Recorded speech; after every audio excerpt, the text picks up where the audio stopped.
Deep within the Virginia State Archives, buried beneath decades of administrative records, lies a collection of documents authorities tried desperately to suppress for over 2 centuries, 23 witness testimonies, 14 coroner reports describing death so brutal it defied explanation, and 1 bloodstained journal belonging to a woman whose very name became synonymous with terror throughout Henry County.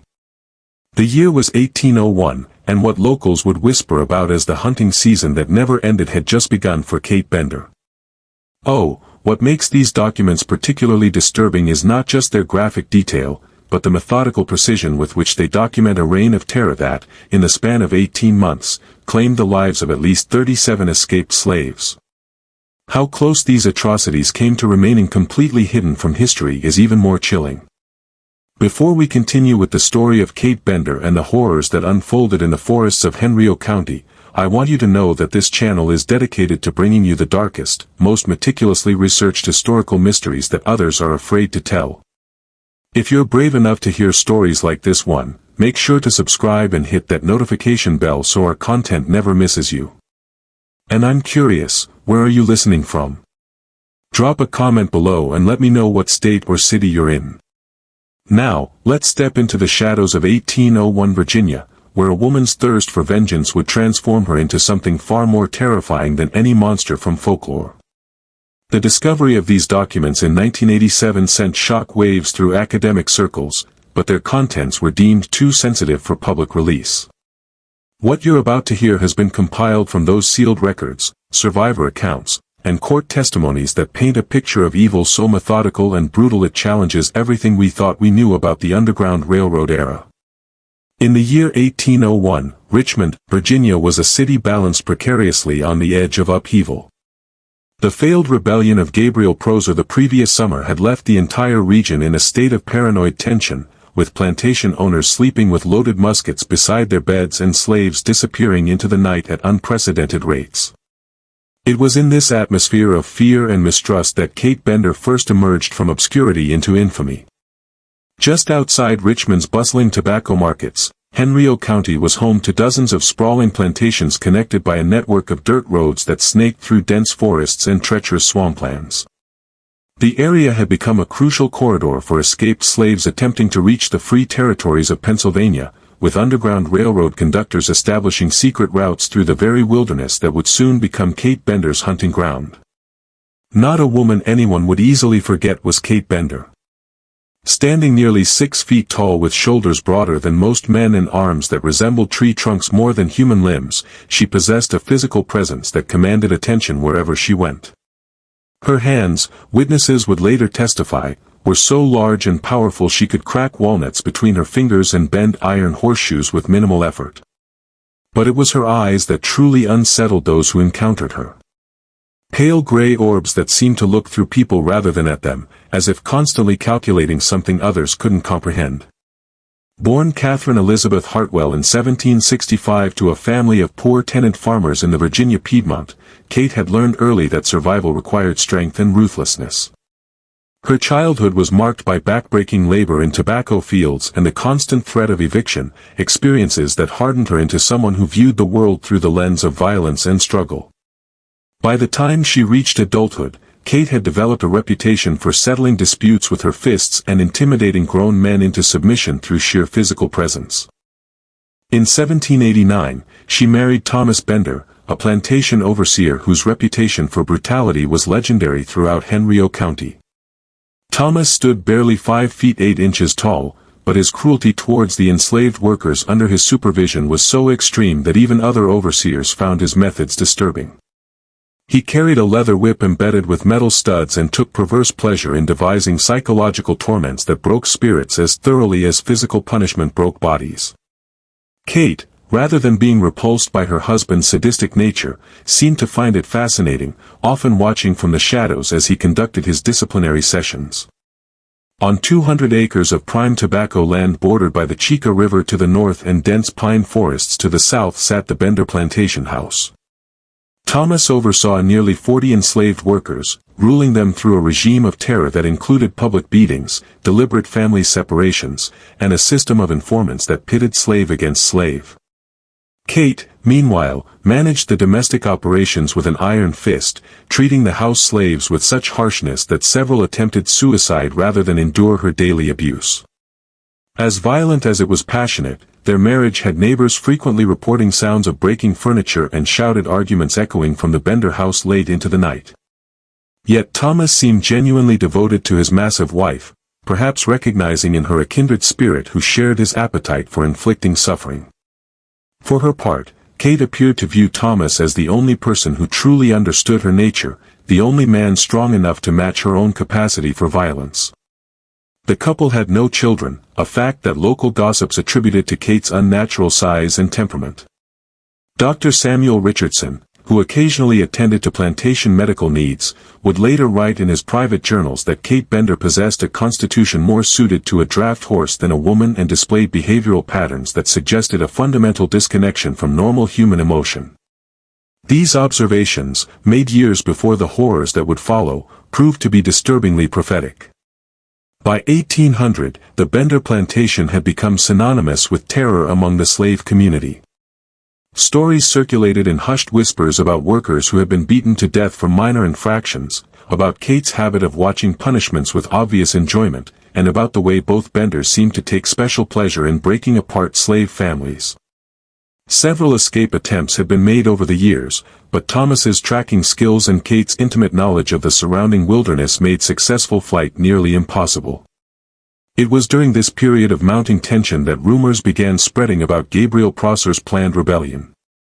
Thomas Bender, as one of the county's most experienced overseers, was recruited to help coordinate the response to any potential uprising. He threw himself into the work with characteristic enthusiasm, organizing patrols, interrogating suspected conspirators, and developing strategies for suppressing rebellion before it could spread. With growing fascination, Kate watched these preparations. She accompanied Thomas on several nighttime patrols, her massive frame moving through the darkness with surprising stealth as they searched for signs of slave gatherings or hidden weapons. These expeditions seemed to awaken something in Kate that had previously lain dormant, a predatory instinct that would soon find far more sinister expression. The failed rebellion of August 1800 had ended before it truly began.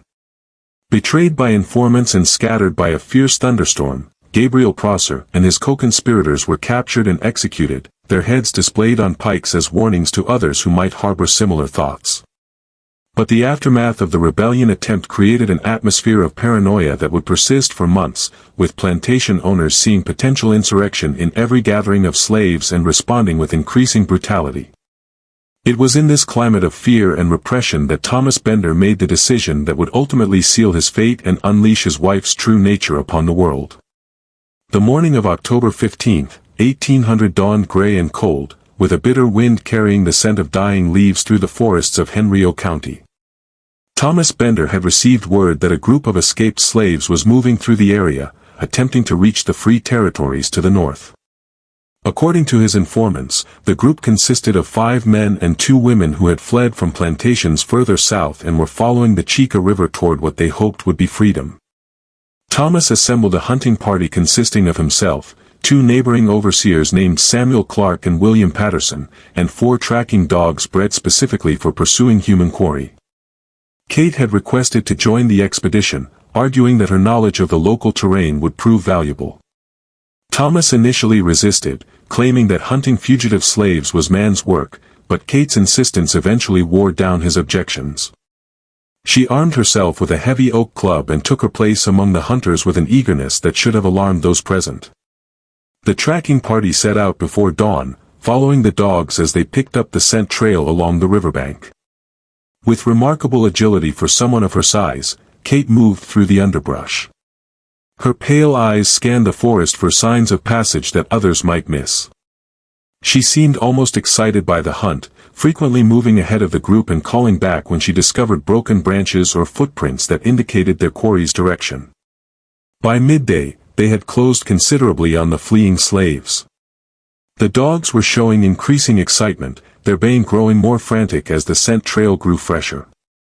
Thomas estimated they were no more than an hour behind their targets, and the group pressed forward with renewed energy. Kate, in particular, seemed energized by their proximity to their prey, her breathing becoming heavier and her movements more predatory. They found the fugitives resting in a small clearing beside a creek, clearly exhausted from their flight and unaware that their pursuers had drawn so close.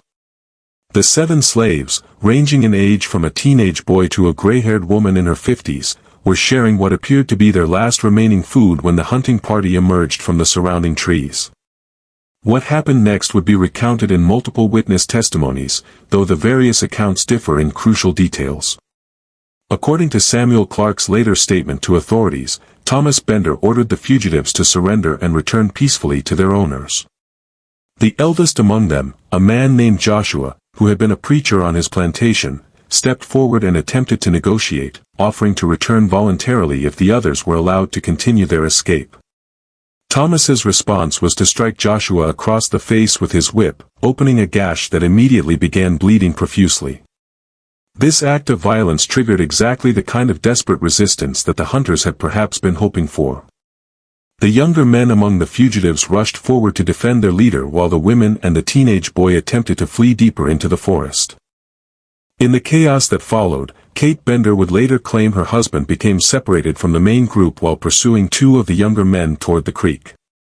The official version of events, as recorded in the Henrio County Courthouse records, states that Thomas Bender was found 2 hours later floating face down in the shallow water, his skull crushed by what appeared to be a heavy rock. But a very different story is told in Kate's private account of that day, as recorded in the journal that would later be discovered among her possessions. According to her own words, written in a jagged, barely legible hand, Thomas had cornered the 2 young men at the creek's edge and was attempting to beat them into submission when they turned on him with desperate fury. She claimed to have witnessed the entire attack from a distance, frozen in horror as the slaves bludgeoned her husband to death with rocks pulled from the creek bed.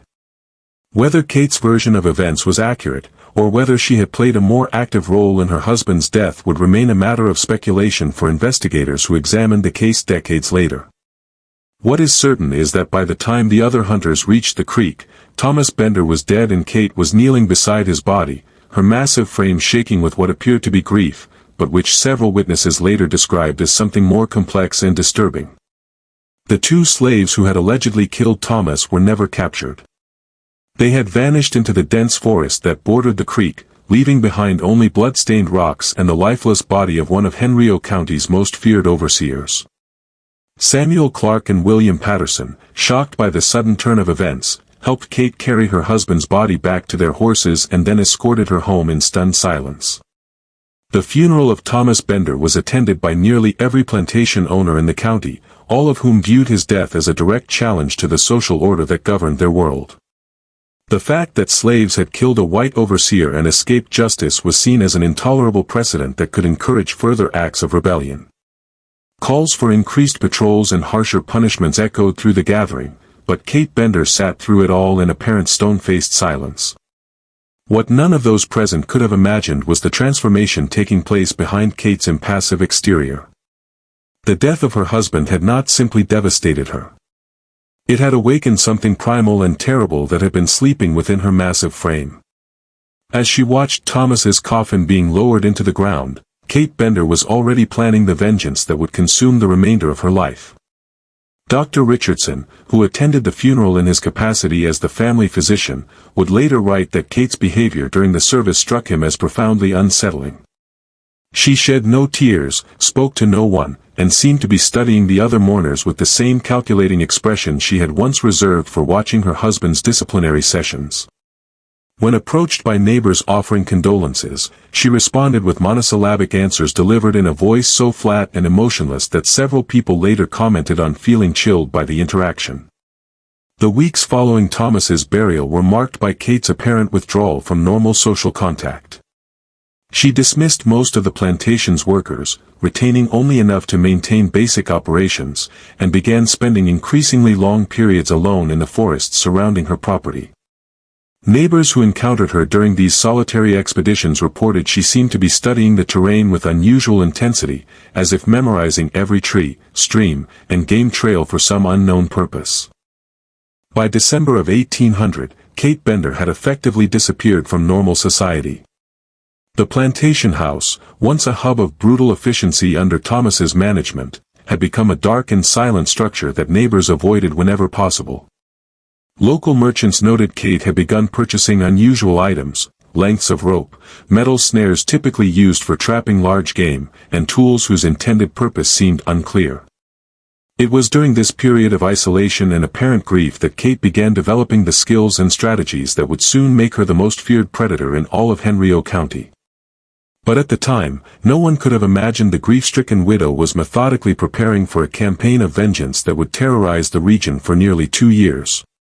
The transformation of Kate Bender from grieving widow to methodical killer did not happen overnight. Through the bitter winter months of 1800 and into the early spring of 1801, she underwent a process of psychological metamorphosis that was as thorough as it was terrifying. The woman who emerged from this period of isolation bore little resemblance to the plantation overseer's wife who had buried her husband just months earlier.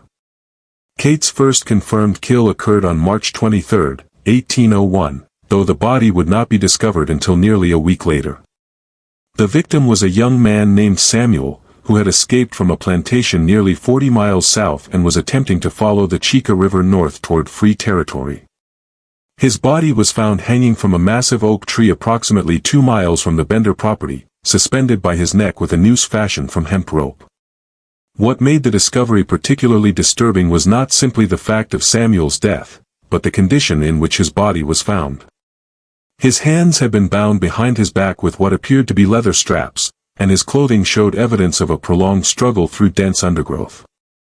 Most unsettling of all were the marks around his throat, which suggested he had been strangled manually before being hanged, as if the killer had wanted to ensure death through multiple means.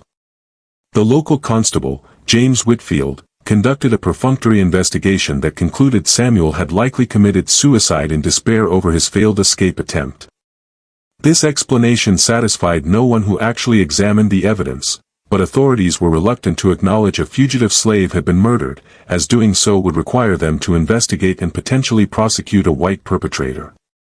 The case was officially closed within 2 weeks, and Samuel's body was buried in an unmarked grave in the county's Potter's Field. But for those who knew how to read the signs, Samuel's death marked the beginning of a pattern that would become increasingly difficult to ignore.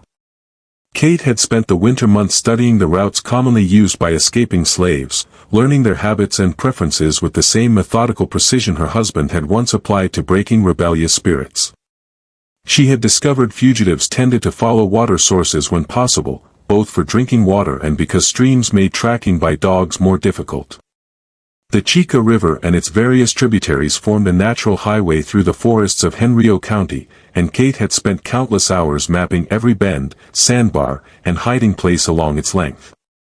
She had also learned to recognize the subtle signs that indicated recent human passage: broken twigs at a certain height, disturbed leaf litter, traces of mud or fabric caught on thorns.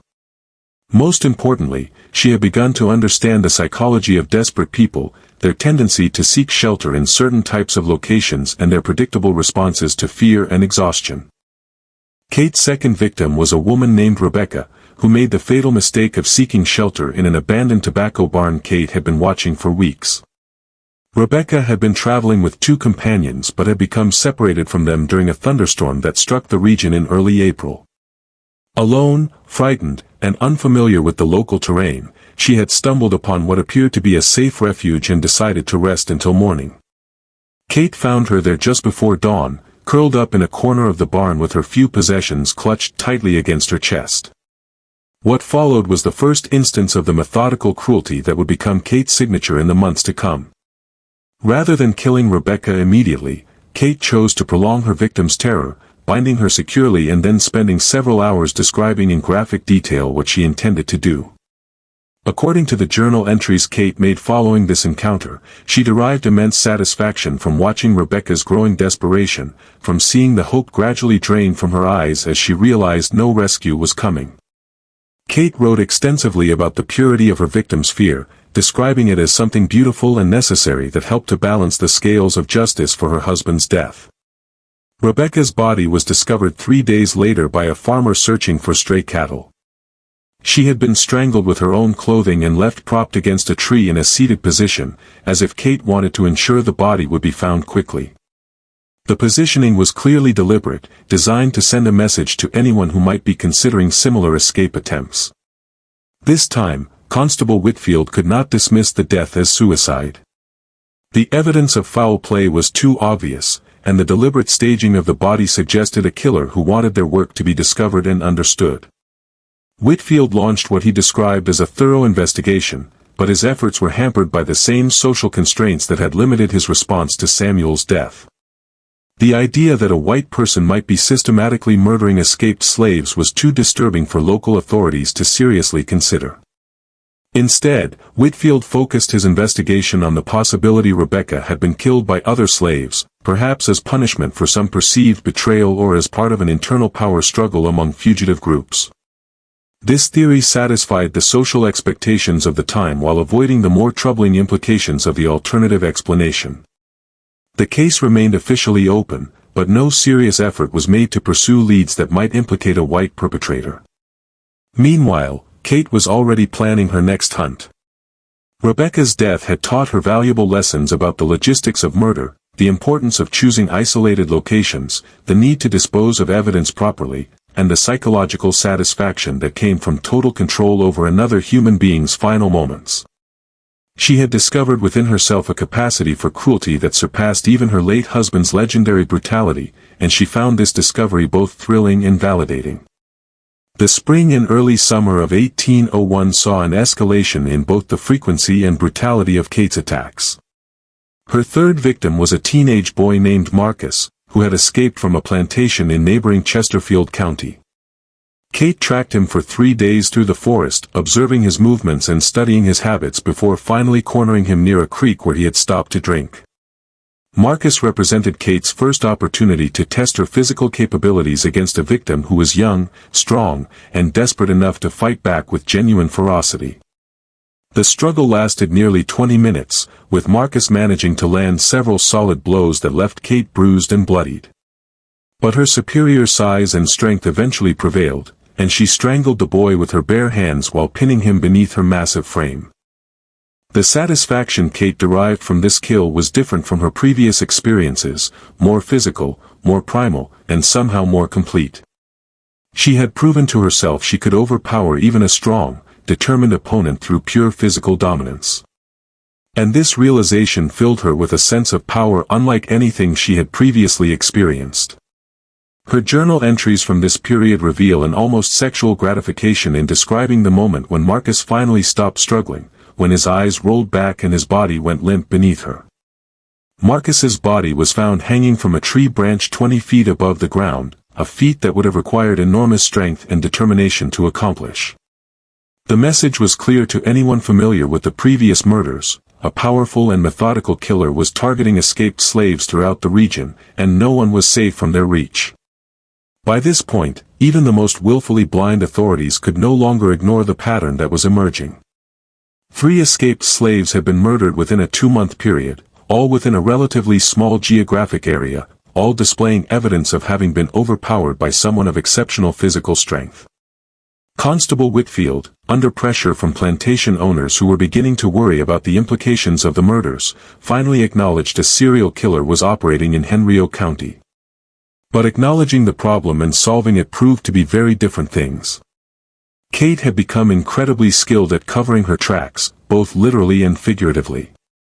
She knew the forest better than anyone else in the county, could move through dense undergrowth without leaving obvious signs of passage, and had developed an almost supernatural ability to predict where fugitive slaves would travel and when they would need to rest. More importantly, Kate had learned to manage the social aspects of her secret life with remarkable effectiveness. In public, she maintained the persona of a grieving widow struggling to manage her late husband's property. She attended church services regularly, made appropriate responses when neighbors inquired about her welfare, and conducted business transactions with the same stolid efficiency that had characterized her behavior before Thomas's death. No one suspected the woman who sat quietly in the third pew of Henrico Methodist Church every Sunday morning was the same person who spent her weeknight stalking human prey through the surrounding forests. Kate had discovered an extraordinary talent for compartmentalization, maintaining completely separate identities for her public and private lives with a skill that would have impressed professional actors.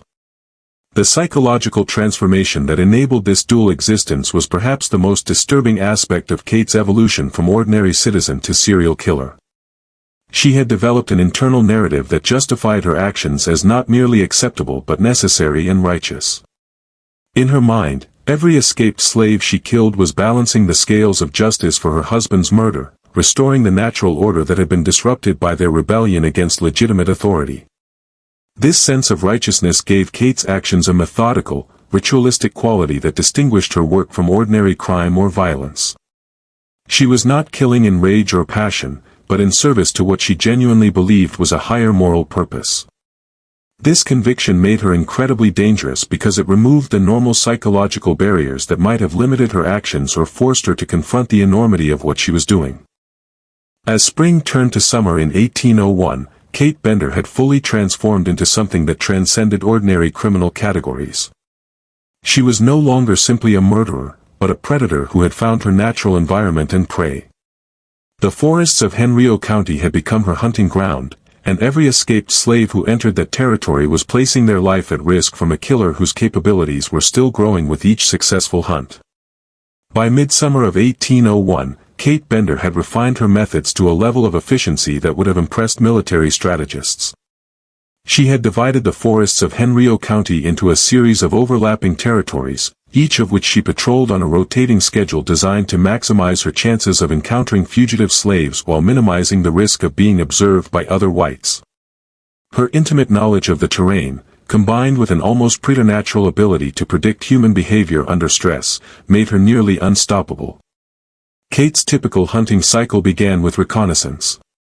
She would spend 3 or 4 days moving through a selected territory, looking for signs of recent passage and identifying likely camping spots or hiding places.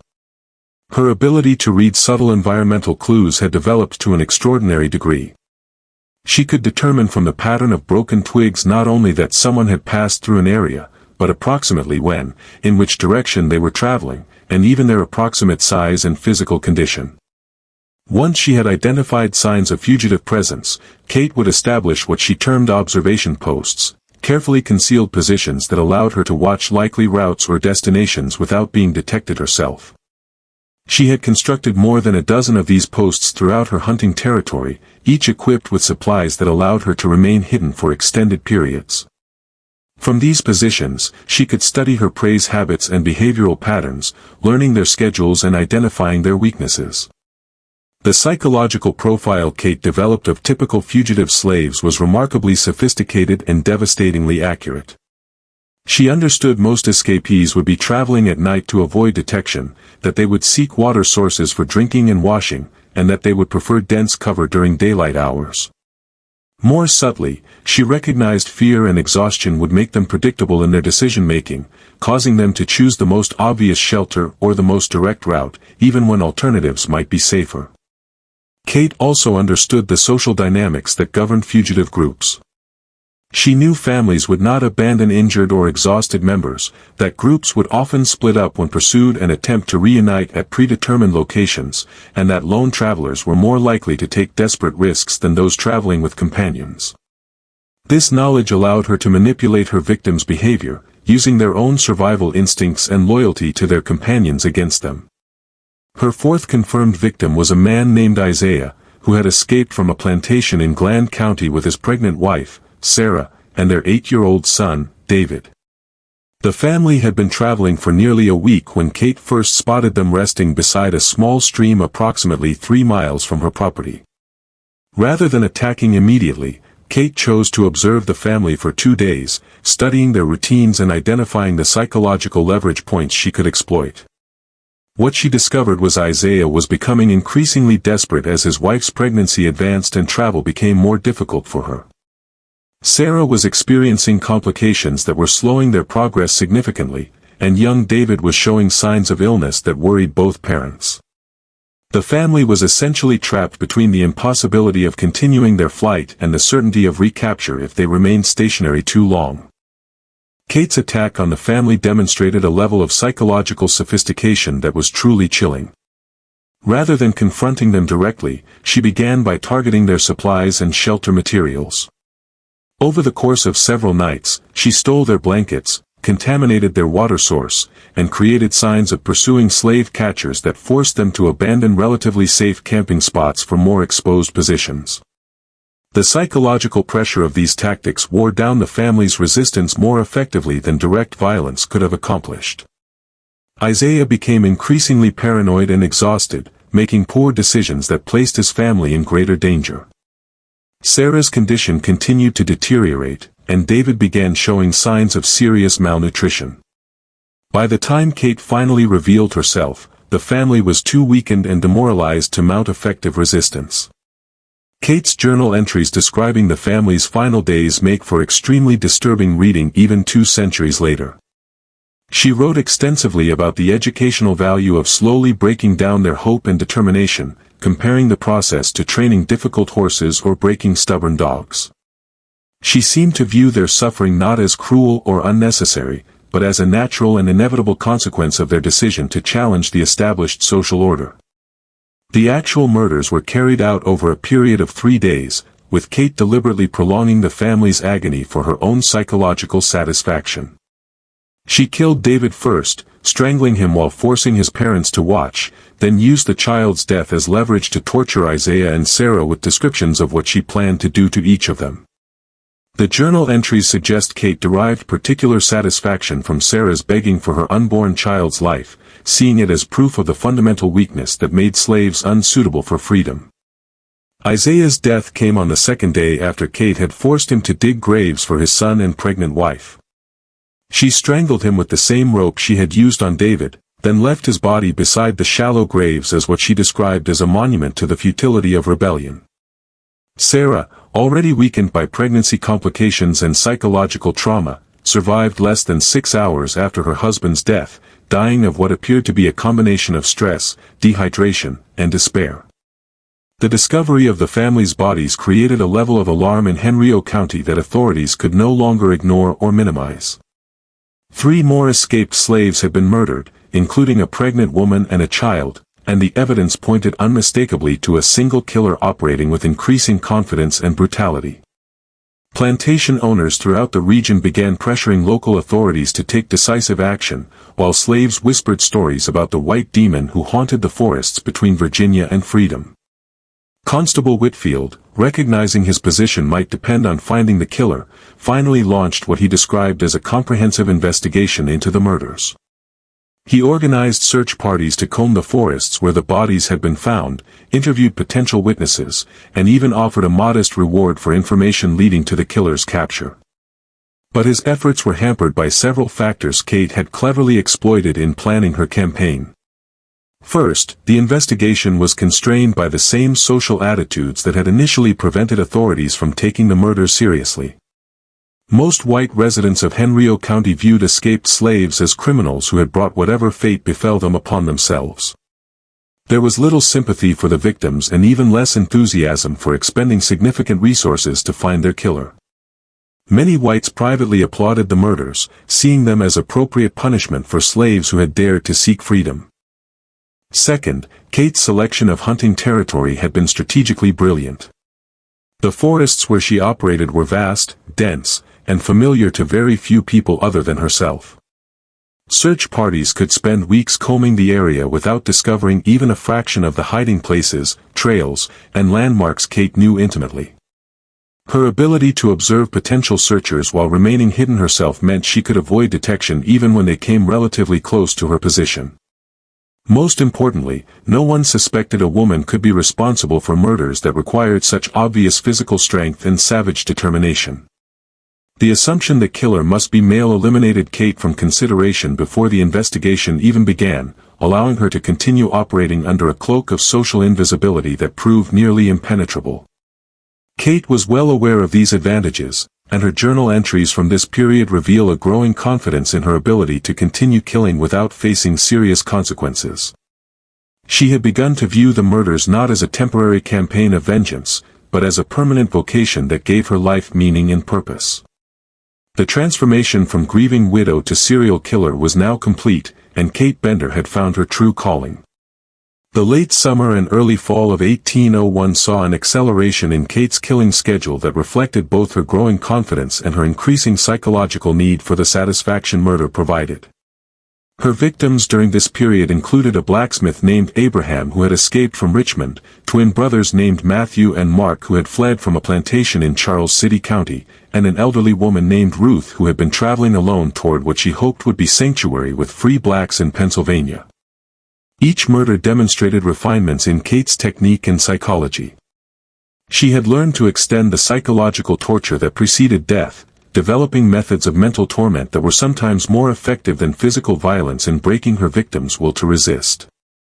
She had also begun taking trophies from each kill, items of clothing, personal possessions, or body parts that she kept as reminders of her accomplishments. The trophy collection, hidden in a specially constructed cellar beneath her house, became an obsession that consumed increasing amounts of Kate's attention. She would spend hours arranging and rearranging the items, reliving each murder through the physical evidence of her victims' final moments. The journal entries describing these sessions reveal a mind that had crossed permanently into territory that could only be described as pure evil. By October of 1801, Kate Bender had killed at least 12 escaped slaves, and rumors of the forest demon had begun spreading throughout the Underground Railroad network. Conductors started warning potential escapees about the unusual dangers present in Henrico County, and some routes were permanently altered to avoid the area entirely. But for Kate, this represented not a setback, but an exciting new challenge. She began expanding her hunting territory, following potential victims further from her home base and developing new strategies for locating prey in unfamiliar terrain. The hunting season that had begun with her husband's death showed no signs of ending, and Kate Bender was just beginning to explore the full extent of her capacity for evil. As autumn deepened into winter, Kate Bender's reputation had transcended the boundaries of Henrico County and begun spreading throughout Virginia's Underground Railroad network like a malignant tumor. Conductors and station masters who had never seen her handiwork firsthand nevertheless spoke in hushed tones about the white demon who stalked the forests between Richmond and Freedom, turning what should have been a corridor of hope into a landscape of terror and death. The psychological impact of Kate's campaign extended far beyond her actual body count. For every escaped slave she murdered, dozens of others were paralyzed by fear, abandoning escape attempts or choosing longer, more dangerous routes that often proved just as deadly. The Underground Railroad network that had been developing in central Virginia was effectively crippled as conductors found it increasingly difficult to convince potential escapees the risks of flight were manageable. Kate understood this psychological warfare component of her work and deliberately cultivated it through increasingly theatrical staging of her victims' bodies. She had begun arranging corpses in positions designed to maximize their psychological impact on anyone who discovered them, creating scenes that would haunt witnesses for years to come. Bodies hanging from trees became her signature, but she varied the specific details to prevent observers from becoming desensitized to the horror. Her 13th victim, a young woman named Charity who had escaped from a plantation near Petersburg, was found suspended upside down from a massive oak tree, her throat cut so deeply her head was nearly severed from her body. The positioning required enormous physical strength to accomplish, but also demonstrated a level of theatrical cruelty that went far beyond simple murder. Kate wanted anyone who discovered Charity's body to understand they were dealing with something beyond ordinary human evil. The effect was exactly what Kate had intended. Word of Charity's death spread throughout the slave community like wildfire, accompanied by increasingly elaborate descriptions of the killer's supernatural powers and inhuman strength. Some stories claimed the demon could track victims by scent alone, others that it could move through the forest without making a sound, and still others that it fed on the fear of its prey before delivering the final killing blow. Kate's journal entries from this period reveal her satisfaction with these growing legends about her capabilities. She had begun to see herself not simply as an instrument of vengeance for her husband's death, but as a force of nature, a living embodiment of the consequences that awaited slaves who dared to seek freedom. The mythology surrounding her activities fed her growing sense of invincibility and encouraged her to take increasingly bold risks in pursuit of new victims. Winter hunting presented unique challenges Kate approached with characteristic methodical precision. Snow made tracking easier in some respects as footprints became impossible to disguise, but it also made her own movements more visible to potential witnesses. She adapted by developing new techniques for moving across snowy terrain without leaving clear tracks, including the use of specially modified shoes that distributed her considerable weight more evenly and created ambiguous impressions that could be mistaken for animal tracks. The cold weather also changed the behavior patterns of her prey in ways Kate learned to exploit ruthlessly. Escaped slaves traveling in winter were forced to seek shelter more frequently and for longer periods, making them more predictable in their movements and more vulnerable to extended observation. They also left more obvious signs of their presence: smoke from fires, disturbed snow around shelters, and the inevitable debris that accumulated around temporary camps. Kate's 14th victim was a middle-aged man named Ezekiel, who had escaped from a plantation in Hanover County during a Christmas Day celebration when security was relaxed. He had made the mistake of seeking shelter in an abandoned tobacco barn Kate had been watching for weeks, correctly anticipating the structure's apparent isolation and sturdy construction would make it attractive to fugitives seeking protection from the brutal winter weather. Ezekiel had been in the barn for less than 3 hours when Kate arrived, moving through the pre-dawn darkness with the silent efficiency that had become her trademark. Rather than confronting him immediately, she chose to trap him inside by barring the doors from the outside, then spent several hours psychologically tormenting him by scratching on the walls, making inhuman sounds, and occasionally allowing him glimpses of her massive silhouette through gaps in the building's weathered boards. The psychological torture that preceded Ezekiel's death lasted nearly 8 hours, during which Kate systematically destroyed his sanity through a combination of sensory deprivation, false hope, and carefully calculated terror. She would disappear for long periods, allowing him to believe his tormentor had left, then return with new horrors designed to crush whatever optimism might have developed during her absence. Her journal describes this process as educational, claiming it was important for slaves to understand the full consequences of their rebellion before receiving their final punishment. When Kate finally entered the barn to deliver the killing blow, Ezekiel had been reduced to a gibbering, broken creature who offered no resistance to his fate. She strangled him with methodical efficiency, then spent additional time arranging his body in a position that would maximize the psychological impact on whoever discovered it. Ezekiel was found 3 days later by a farmer searching for stray cattle, suspended from the barn's central beam in a noose fashioned from his own clothing. The discovery of Ezekiel's body marked a turning point in the official response to Kate's campaign of terror. Constable Whitfield, under increasing pressure from both plantation owners and state authorities in Richmond, finally acknowledged the murders represented a threat to the social order that transcended their immediate impact on the slave community. If escaped slaves were being systematically murdered by an unknown killer, it suggested a breakdown in law enforcement that could encourage other forms of vigilante violence. Governor James Monroe, responding to reports from Henrico County, authorized the deployment of state militia resources to assist in tracking down the killer. A company of 20 militia men under the command of Captain Robert Hayes was dispatched to the area with orders to conduct a systematic search of the forests where the murders had occurred. The militia men were experienced woodsmen and Indian fighters who possessed tracking skills that far exceeded those of local constables. Kate observed the arrival of the militia with interest rather than concern. Her journal entries from this period reveal a confidence in her abilities that bordered on contempt for her pursuers. She had spent more than a year learning every trail, stream, and hiding place in her hunting territory, while the militia men were operating in unfamiliar terrain under pressure to produce quick results. More importantly, they were looking for a male killer, which meant Kate could observe their movements without arousing suspicion as long as she maintained her public persona as a grieving widow. The militia's search efforts proved woefully inadequate for the task at hand. The forests of Henrico County covered hundreds of square miles of dense woodland, swampland, and broken terrain that would have challenged even the most experienced trackers. Kate's intimate knowledge of the area allowed her to stay ahead of search parties while continuing to observe potential prey, and she quickly identified weaknesses in their search patterns she could exploit. More significantly, the presence of the militia actually improved Kate's hunting opportunities by driving escaped slaves away from their normal routes and into unfamiliar territory where they were more likely to make fatal mistakes.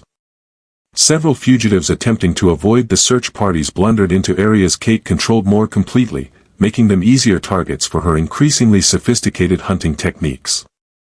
Her 15th victim was a teenage girl named Patience who had become separated from a larger group while fleeing from militia patrols.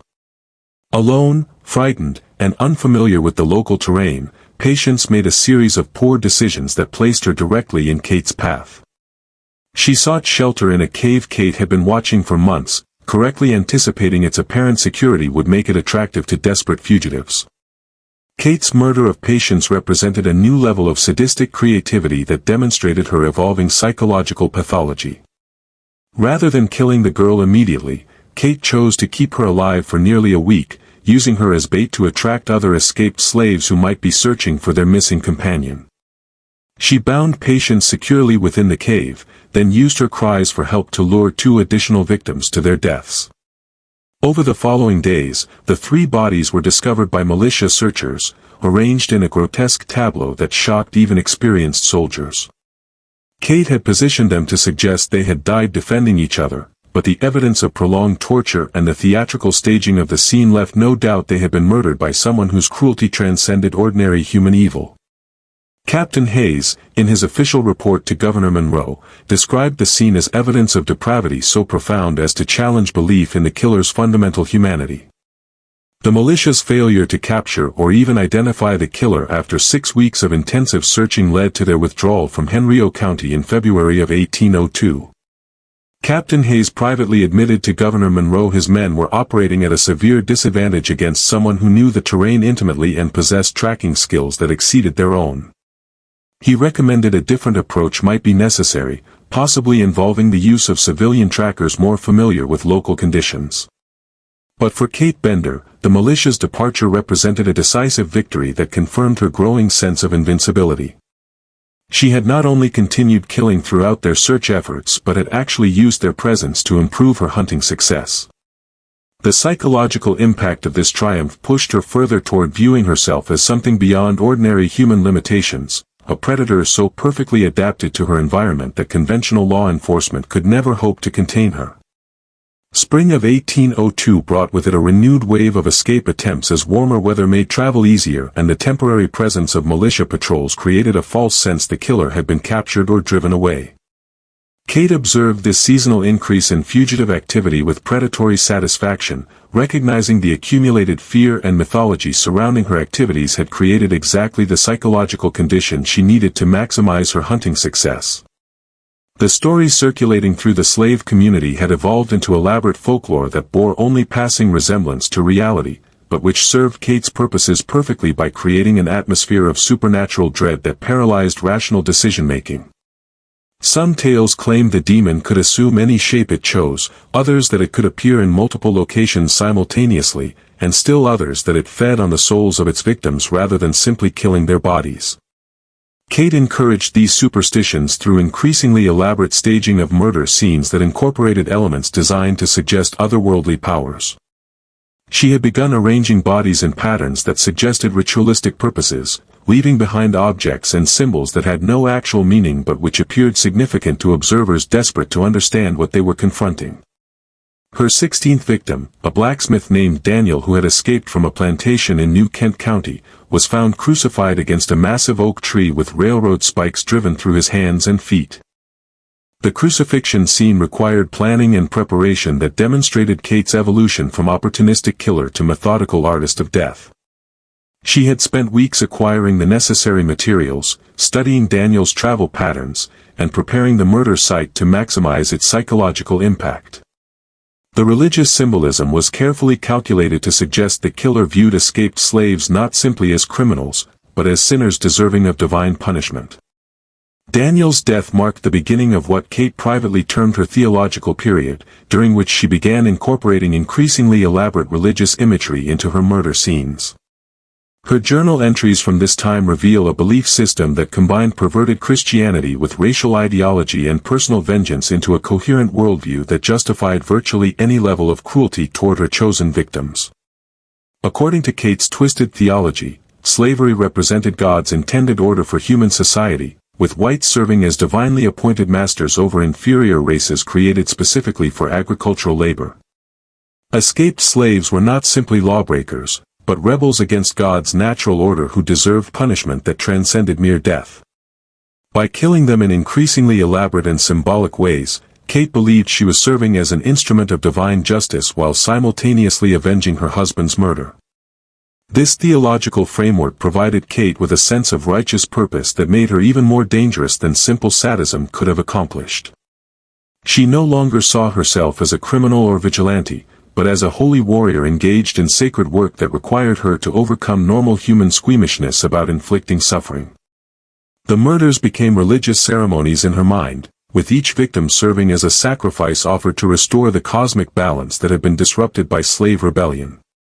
Kate's 17th victim, a woman named Miriam who had escaped with her 2 young daughters, became the subject of an extended religious drama that lasted nearly 2 weeks. Kate tracked the family to a hidden shelter in a swamp, then spent days observing their routines and studying their relationship dynamics before beginning the psychological torture that would precede their deaths. Rather than attacking the family directly, Kate began by leaving religious symbols and biblical quotations in locations where they would be discovered by her intended victims. The messages, carefully selected from Old Testament passages dealing with divine punishment and the consequences of rebellion, were designed to create an atmosphere of supernatural dread that would weaken the family's psychological resistance. The campaign of psychological warfare proved devastatingly effective. Miriam, already exhausted and terrified by weeks of flight, began to interpret Kate's planted messages as signs of divine displeasure with her escape attempt. She became convinced God was punishing her for the sin of seeking freedom, and this conviction paralyzed her ability to make rational decisions about protecting herself and her children. Kate's journal entries describing Miriam's psychological breakdown reveal a sophisticated understanding of religious psychology and its potential for manipulation. She had identified her victims' deep Christian faith as a weakness that could be exploited more effectively than direct threats or violence, and she used this knowledge to destroy Miriam's will to resist without laying a hand on her. The actual murders, when they finally occurred, were staged as elaborate religious tableaus that incorporated symbols and rituals from multiple Christian traditions. Kate arranged the bodies to suggest the family had been struck down by divine wrath while attempting to escape their divinely ordained bondage, complete with burned biblical quotations and religious artifacts that suggested supernatural intervention. The discovery of Miriam and her daughters created a new level of terror within the slave community that went beyond anything Kate had previously achieved. The religious staging of the murder suggested the killer possessed not only supernatural strength and cunning, but divine sanction for their activities. Slaves who had previously viewed escape as dangerous but possible began to see it as literally cursed, a sin so profound it would draw down divine punishment not only on the escapees themselves but on anyone who helped them. This theological dimension of Kate's campaign proved her most effective weapon in the war against the Underground Railroad network. Conductors found it increasingly difficult to convince potential escapees the risks were manageable when the killer appeared to possess not only human cunning but divine approval. Several established routes were permanently abandoned, and the flow of escaped slaves through central Virginia slowed to a trickle. Kate's 18th victim was a teenage boy named Joseph who had escaped alone from a plantation in Powhatan County. His murder demonstrated the full evolution of Kate's techniques, from simple killing to elaborate psychological and spiritual warfare. She stalked Joseph for nearly a month, studying his habits and gradually wearing down his psychological defenses through a campaign of supernatural terror that left him convinced he was being pursued by demons. The psychological torture that preceded Joseph's death was so thorough that by the time Kate finally revealed herself, the boy was actually grateful for human contact, even though he recognized her as his killer. Kate's journal describes his relief at discovering his tormentor was a human being rather than a supernatural entity, and her satisfaction at crushing this final hope by explaining she was indeed an instrument of divine vengeance sent to punish his rebellion against God's natural order. Joseph's body was found arranged in a crucifixion pose similar to Daniel's, but with additional religious symbolism that suggested increasingly elaborate theological justifications for the murders. Kate had begun incorporating elements from multiple Christian denominations, creating hybrid rituals that appeared to draw from Baptist, Methodist, and even Catholic traditions while serving her own twisted purposes.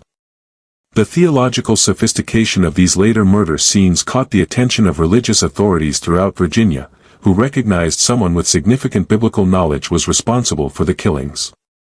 Several prominent ministers attempted to intervene by preaching sermons that condemned vigilante violence and emphasized the Christian duty to show mercy even toward escaped slaves. But their efforts were hampered by the uncomfortable fact many of their parishioners privately supported the killer's actions. Reverend Samuel Crawford of Henrio Methodist Church, where Kate maintained regular attendance, later wrote he had begun to suspect the killer might be someone within his own congregation. The biblical quotations used in the murder scenes demonstrated familiarity with specific translations and interpretations that suggested formal religious education rather than folk Christianity. But his suspicions never focused on Kate, whose public persona as a grieving widow struggling with her faith seemed inconsistent with the theological sophistication displayed in the murders. Kate's ability to maintain her dual identity had reached a level of psychological compartmentalization that was truly extraordinary. She could participate in Sunday morning worship services with apparent sincerity while spending her weeknights engaged in activities that represented the complete perversion of every Christian principle. Her journal entries reveal no sense of contradiction between these two aspects of her life, suggesting a degree of mental dissociation that allowed her to function as both a normal community member and a predatory killer without experiencing cognitive dissonance. By summer of 1802, Kate Bender had achieved a level of dominance over her chosen hunting territory unprecedented in American criminal history. She had effectively shut down Underground Railroad operations throughout central Virginia, terrorized the slave community into abandoning most escape attempts, and created a mythology around her activities that served to multiply her actual impact exponentially. She had become, in every sense, the perfect predator, so perfectly adapted to her environment and prey that conventional law enforcement seemed powerless to stop her. But perfection, as Kate would soon discover, contained the seeds of its own destruction. Her very success had created conditions that would eventually lead to her downfall, though not in any way she could have anticipated. The late summer of 1802 brought an unexpected development that would fundamentally alter the dynamics of Kate's hunting campaign. A group of free blacks from Philadelphia, led by a former slave named Augustus Freeman who had escaped from Virginia 15 years earlier, had been following reports of the systematic murders with growing alarm. Freeman, who had become a successful businessman and prominent member of Philadelphia's abolition movement, recognized the killer in Henrio County represented a threat that transcended local concerns. Freeman had maintained contact with Underground Railroad conductors throughout the Mid-Atlantic region, and he understood Kate's campaign was effectively strangling one of the most important escape routes between the Deep South and freedom. More than 30 confirmed murders had occurred over an 18-month period, with additional disappearances suggesting the actual body count might be significantly higher. The psychological impact of the killings had spread far beyond Virginia, discouraging escape attempts throughout the Carolinas and Georgia. Working with Underground Railroad leaders, including the legendary Harriet Tubman, who had successfully guided multiple groups through dangerous territory without losing a single person, Freeman developed a plan to track down and neutralize the killer through methods law enforcement had failed to implement effectively. The plan called for a systematic investigation that would combine the tracking skills of experienced outdoorsmen with intelligence-gathering techniques that had proven successful in other Underground Railroad operations. Freeman assembled a team of 8 men, all of whom were either escaped slaves themselves or free blacks with extensive experience in clandestine operations. The team included trackers who could read sign in conditions that baffled white searchers, intelligence specialists who could gather information from slave communities without arousing suspicion, and combat veterans who possessed the tactical skills necessary to confront a killer who had already demonstrated supernatural cunning and brutality. The team arrived in Henrio County in early September, posing as itinerant workers seeking employment in tobacco harvest operations. Their presence attracted no attention from local whites who viewed traveling blacks as a normal part of the seasonal labor force. But within the slave community, word spread quickly special people had arrived to deal with the demon that had been terrorizing the region for nearly 2 years. Freeman's investigation began with a systematic analysis of the murder sites that revealed patterns invisible to previous searchers. The team's tracking specialists, working with information provided by local slaves who had been too frightened to cooperate with white authorities, began to develop a comprehensive map of the killer's territory and movement patterns.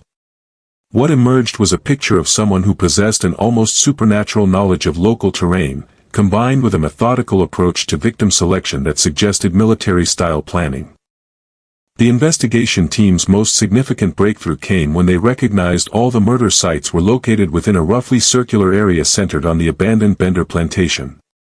Local slaves had avoided providing this information to white authorities because they feared being accused of the murders themselves, but they shared it willingly with Freeman's team once they understood experienced professionals had arrived to solve the problem. Freeman personally conducted surveillance of the Bender property, using skills developed during his own escape 15 years earlier to observe the location without being detected. What he discovered was the supposedly abandoned plantation showed subtle signs of recent habitation, smoke from fires carefully concealed, evidence of regular travel on overgrown paths, and the presence of supplies suggesting someone was using the property as a base of operations. More significantly, Freeman observed Kate herself during one of her nighttime preparations for a hunting expedition. He watched from concealment as she emerged from the apparently empty house, armed herself with rope and metal implements whose purpose was unclear, and disappeared into the forest with a stealth and purpose that left no doubt about her identity as the killer they sought. The revelation the murders were being committed by a white woman struck Freeman's team as almost incomprehensible, challenging their assumptions about both the killer's identity and motivations. They had expected to find a rogue slave catcher or possibly a deranged white man, but the idea a plantation widow could be responsible for such systematic brutality required them to completely reassess their understanding of the situation. Freeman spent 3 additional nights observing Kate's activities, documenting her routines and studying her methods with the thoroughness of a military intelligence officer. What he discovered was Kate had developed a level of expertise in tracking and killing human prey that surpassed anything he had encountered during his own years of dangerous flight from bondage. She moved through the forest with the silent efficiency of a natural predator, followed trails invisible to normal observation, and demonstrated a patience and persistence that made her nearly unstoppable. But Freeman also identified weaknesses in Kate's approach that could be exploited by someone with sufficient knowledge and preparation. Her very success had made her overconfident, and she had fallen into patterns of behavior that made her movements predictable to careful observers. More importantly, her focus on escaped slaves had blinded her to the possibility she might herself become the hunted rather than the hunter. Freeman's plan for dealing with Kate required a level of coordination and tactical sophistication that reflected his team's extensive experience in clandestine operations. Rather than confronting her directly, which would place them at a severe disadvantage in terrain she knew intimately, they would use her own methods against her by becoming the hunters in a deadly game where she was the prey. The plan called for Freeman's team to stage a fake escape attempt that would draw Kate into pursuing what appeared to be a vulnerable target. One team member, a young man named Samuel who bore a strong resemblance to the typical profile of Kate's victims, would travel along routes previous escapees had used, leaving sign that would attract Kate's attention and draw her into a carefully prepared ambush site. The psychological component of the plan was equally important. Freeman understood Kate's success depended largely on her victims' fear and disorientation, emotions that prevented them from thinking clearly about escape or resistance. By contrast, his team would be calm, prepared, and working from detailed intelligence about Kate's methods and capabilities. They would have every advantage Kate typically possessed, while she would be operating under the same disadvantages that had doomed her previous victims. The execution of Freeman's plan began on the night of September 23, when Samuel set out from a location approximately 10 miles south of the Bender property, following a route careful analysis had shown to be one of Kate's preferred hunting corridors. Samuel was an experienced Underground Railroad conductor himself, and he possessed the skills necessary to leave sign that would appear authentic to Kate while avoiding the subtle mistakes that had doomed genuine escapees. Kate discovered Samuel's trail within 2 days, exactly as Freeman had predicted. Her journal entries from this period reveal her excitement at finding what appeared to be a particularly promising target, a young, apparently healthy male traveling alone and following predictable routes toward the free territories. She began her usual pattern of extended observation, unaware she was being observed in turn by Freeman's team members positioned throughout the area. The cat and mouse game that followed lasted nearly a week, with Kate stalking Samuel while Freeman's team tracked both of them through the dense forests of Henrio County. Samuel played his role perfectly, displaying the right combination of caution and desperation that characterized genuine escapees while leading Kate steadily toward the ambush site Freeman had prepared. Kate's journal entries reveal growing anticipation as she prepared to claim what she expected would be her 19th victim. She had begun planning an even more elaborate theological display than her previous murders, intending to use Samuel's death to send a message that would completely crush any remaining Underground Railroad activity in Central Virginia. Her confidence in her own invincibility had reached a level that bordered on megalomania, and she approached what she expected to be another routine kill with the casual arrogance of a master craftsman practicing familiar skills.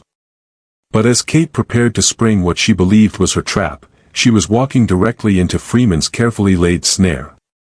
The hunter who had terrorized Central Virginia for nearly 2 years was about to discover she had finally encountered prey that could bite back with deadly effectiveness. The confrontation between Kate Bender and Freeman's team occurred in a small clearing beside Mill Creek, approximately 5 miles southeast of the Bender plantation. Freeman had chosen the location carefully, identifying a site that offered multiple escape routes for his team while limiting Kate's options for retreat or concealment. The clearing was surrounded by dense undergrowth that would conceal his men while providing clear fields of fire toward the center, where Kate would be drawn by Samuel's apparent vulnerability. Kate approached the clearing just before dawn on September 29th, moving with the confident stealth that had served her so well in previous hunts.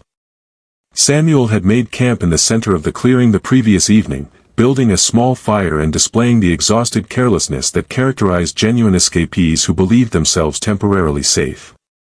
To Kate's experienced eye, he represented exactly the kind of easy target that had made her reputation as the most feared predator in Central Virginia.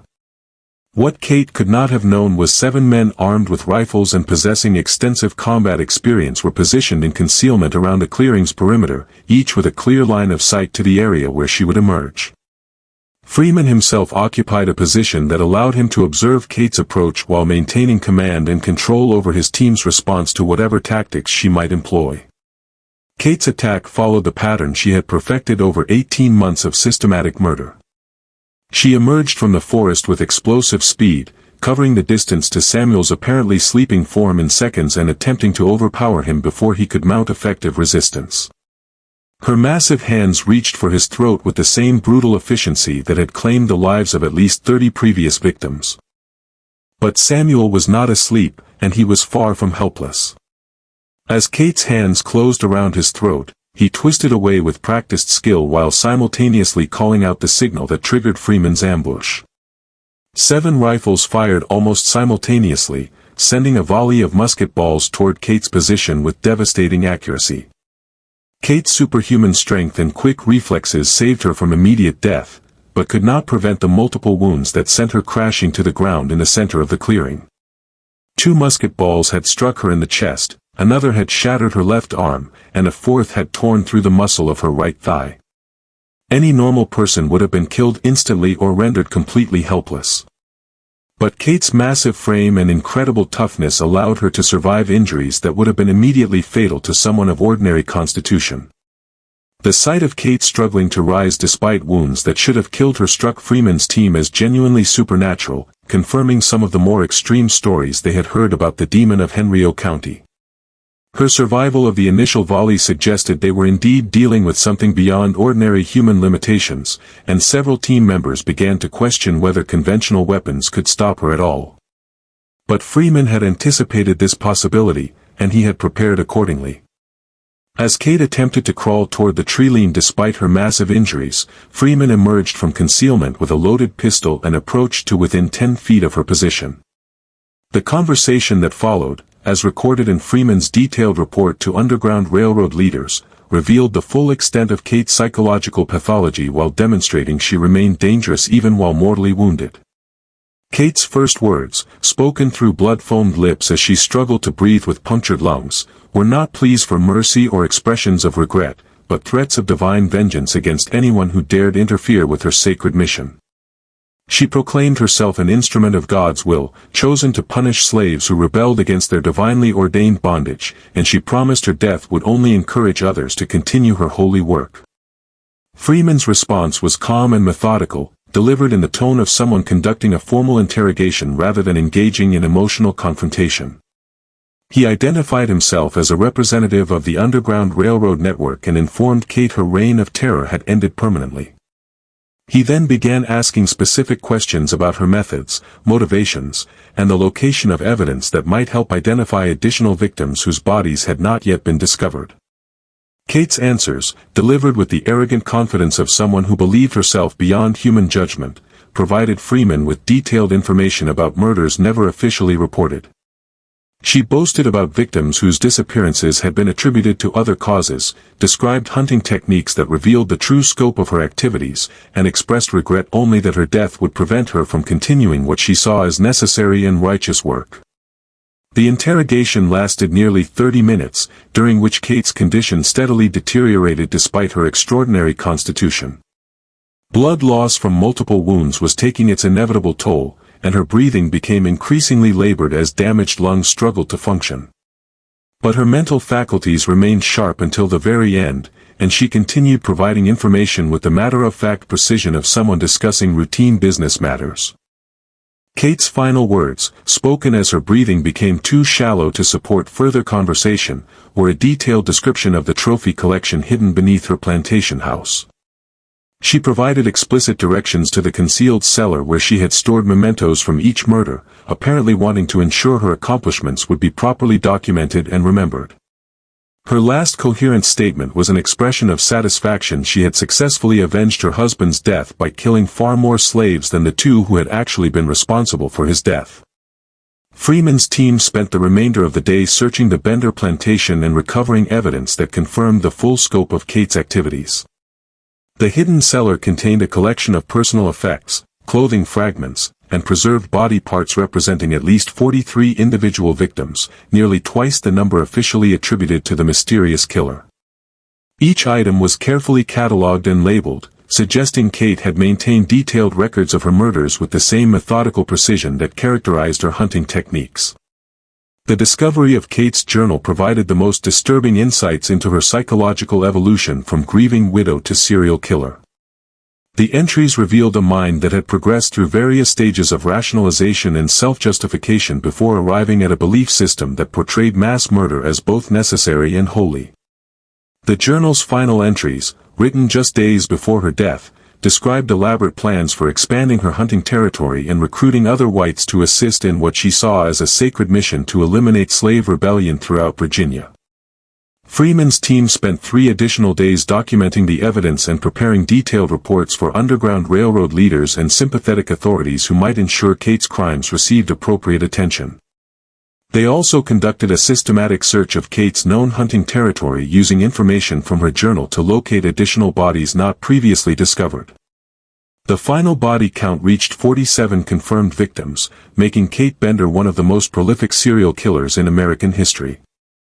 The victims ranged in age from 8 to 63 and included entire families as well as individual escapees. The methodical nature of the murders, combined with their theological staging and Kate's obvious enjoyment of the psychological torture preceding death, placed her crimes in a category of evil that defied contemporary understanding of human behavior. Freeman's report on the Kate Bender case was distributed throughout Underground Railroad networks and abolition organizations, providing detailed warnings about techniques bounty hunters and slave catchers might employ against escaped slaves. The report also included tactical recommendations for avoiding detection and defending against predatory individuals who might target Underground Railroad operations in the future. But perhaps the most significant impact of Kate's death was psychological rather than tactical. The successful elimination of the demon of Henrio County demonstrated even the most feared and seemingly supernatural enemies could be defeated by careful planning, professional competence, and coordinated action. The myth of Kate's invincibility, which had paralyzed Underground Railroad operations throughout central Virginia, was permanently shattered by the reality of her corpse lying in a forest clearing with multiple bullet wounds. Kate Bender died as she had lived, through violence. Her massive body lay still in the forest clearing, the same hands that had strangled 47 innocent people now motionless in the Virginia dirt. The woman who had terrorized an entire region for nearly 2 years, who had single-handedly crippled the Underground Railroad through central Virginia, was finally silent. Freeman's team worked quickly to dispose of Kate's remains, understanding leaving evidence of their involvement would create complications none of them could afford. They buried her body in an unmarked grave deep in the forest she had claimed as her hunting ground, ensuring no monument would ever mark the resting place of Virginia's most prolific killer. The Bender plantation house was abandoned shortly afterward, its dark secrets sealed beneath overgrown vegetation and crumbling walls. Local residents avoided the property, claiming it was cursed, though few knew the full extent of the horrors planned within its walls. Within a decade, the forest had reclaimed the buildings entirely, erasing the last physical traces of Kate Bender's existence. Official records of the case were minimal and deliberately vague. Constable Whitfield filed reports suggesting the mysterious killer had simply disappeared, possibly moving to another region or dying of natural causes. The truth about Kate's identity and Freeman's operation remained hidden, known only to a small circle of Underground Railroad operatives who understood the importance of keeping such dangerous knowledge secret. But the impact of Kate's campaign could not be so easily erased. The Underground Railroad routes through central Virginia remained largely abandoned for years after her death, as word of the forest demon continued circulating through slave communities long after the actual threat had ended. The psychological scars left by her reign of terror proved more durable than her physical presence, a testament to the devastating effectiveness of her methods. Just when we thought we'd seen it all, the horror in Henrico County finally comes to an end. If this story gave you chills, share this video with someone who loves dark historical mysteries. Hit that like button to support our content. And don't forget to subscribe to never miss stories like this. What do you think of Kate Bender's story? Could such systematic evil really have existed in early America? Let's discover together in the comments below. The story of Kate Bender forces us to confront an uncomfortable truth about human nature, that ordinary people, given the right circumstances and motivations, are capable of extraordinary evil. Kate was not born a monster. She was created by a system that dehumanized an entire race of people, by personal trauma she allowed to consume her humanity, and by a society that looked the other way when violence served its interests. Her crimes remind us evil rarely announces itself with obvious signs. It often wears the mask of respectability, attends church on Sunday mornings, and participates in normal social activities while planning unspeakable acts in private. The most dangerous predators are not the obviously deranged individuals we can easily identify and avoid, but the ones who walk among us undetected, hiding their true nature behind carefully constructed facades. Perhaps most disturbing of all, Kate Bender's story shows us how quickly civilization can break down when we stop seeing other human beings as truly human. Once that fundamental recognition is lost, once we begin viewing others as less than ourselves, there are no limits to the cruelty we can justify in our own minds. This mystery shows us the capacity for both good and evil exists within every human heart and that the choices we make in moments of crisis reveal who we truly are. What do you think of this story? Do you believe everything was revealed, or do darker secrets still lie buried in the Virginia forests? Leave your comment below. If you enjoyed this tale and want more historical horror stories like this, subscribe, hit the notification bell, and share with someone who loves dark mysteries. See you in the next video.